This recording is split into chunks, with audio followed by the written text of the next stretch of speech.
Early as में अगर हमारे को नेम मिल जाता है, फेम मिल जाता है, हम एक चकाचौंध की ज़िंदगी में जीने लगते हैं, तो उसके दोनों ही एस्पेक्ट्स हैं। एक बुरा एस्पेक्ट भी है, अच्छा एस्पेक्ट भी है। और पहले मैं चाहूँगा कि आप लोग बुरे एस्पेक्ट के बारे में जानिए कि गलत क्या क्या होता है।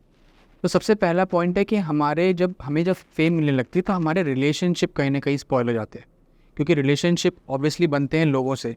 और क्योंकि हमें फेम मिलने लगती है, हम एक हमारा विजन अलग हो जाता है, हमारी लाइफ का पर्पस अलग हो जाता है, तो ऑटोमेटिकली हमारे से लोग छूटने लगते हैं। हमारे शायद फ्रेंड्स छूट जाते हैं, या फिर हमारा नेटवर्क छूटने लगता है। हम प्रोफेशनल नेटवर्क की तरफ ज़्यादा भागने लगते हैं, पर्सनल नेटवर्क हम छोड़ देते हैं। तो एक तो रिलेशनशिप इम्पैक्ट आता है। दूसरा आता है प्रेशर। जैसे जैसे हमें फेम मिलेगा, हमें रिस्पॉन्सिबिलिटीज़ मिलती जाएंगी और हमारे ऊपर प्रेशर बढ़ता जाएगा। तो अगर हमारी प्रेशर को हैंडल करने की कैपेबिलिटी अच्छी है तो हमारे लिए वो प्रेशर बहुत अच्छा है।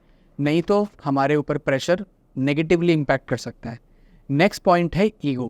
अक्सर लोग एक ईगो ट्रैप में फंस जाते हैं जैसे ही फेम आता है, बिकॉज फेम को हैंडल करना अपने आप में एक बहुत बड़ी बात है। अगर हम उस फेम को हैंडल नहीं कर पाते तो हमारे अंदर ईगो क्लैशेस, एटीट्यूड इशूज़, बहुत सारी प्रॉब्लम्स ये आ जाती हैं और जो कि हमें नीचे गिराती हैं। और सबसे इम्पॉर्टेंट जो है वो है फियर ऑफ फेलियर। एक एंग्जाइटी आ जाती है, एंग्जाइटी टू फॉल डाउन। हमारे अंदर एक डर बैठ जाता है कि यार मैं इतनी जल्दी इतना बड़ा आदमी हो गया, कहीं मैं नीचे गिर गया तो, कभी मैं कल फेल हो गया तो ये सब सवालों की वजह से हमारे दिमाग में एक एंग्जाइटी बैठ जाती है। तो ये सारी चीज़ें हैं जो हमारे को जल्दी फेम मिलने से हमें इम्पैक्ट कर सकती हैं। और इसको दूसरे नज़रिए से अगर हम देखें तो इसके अच्छे इम्पैक्ट भी हैं। हम सेल्फ डिपेंडेंट बन जाते हैं। अगर हमें कम उम्र में फेम मिल जाता है, हमें कम उम्र में बहुत सारा पैसा मिल जाता है, तो हमें हमारे पेरेंट्स पर डिपेंडेंट होने की ज़रूरत नहीं है, हमें किसी से कुछ मांगने की ज़रूरत नहीं है, हम खुद ही अपने पैरों पे खड़े हो जाते हैं। नेक्स्ट आता है कि हम बाकी लोगों को इन्फ्लुएंस कर सकते हैं। आज भी आपने देखा होगा, आज इतना बड़ा इन्फ्लुएंसर का दौर है। यंग यंग जो इन्फ्लुएंसर्स हैं वो अच्छे तरीके से समाज को इन्फ्लुएंस कर रहे हैं, लोगों की लाइफ में इम्पैक्ट ला रहे हैं।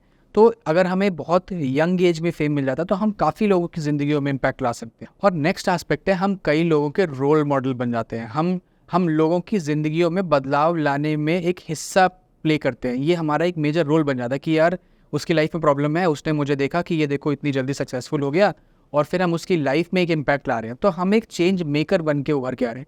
और जब ये सारी चीज़ें होती हैं तो अंदर से कहीं ना कहीं हमारे अंदर एक मोटिवेशन आता है, क्योंकि हमें ये समझ आने लगता है कि सिर्फ पैसा ही मोटिवेशन नहीं होता, बट सेल्फ सेटिस्फैक्शन भी एक मोटिवेशन होता है। मुझे अंदर से खुशी मिलनी चाहिए कि मैं लोगों की ज़िंदगी में बदलाव ला रहा हूँ, मेरे पास सेल्फ डिपेंडेंसी है।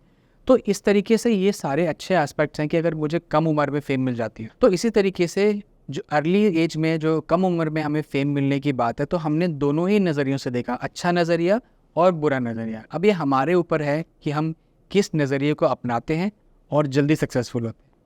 Thank you.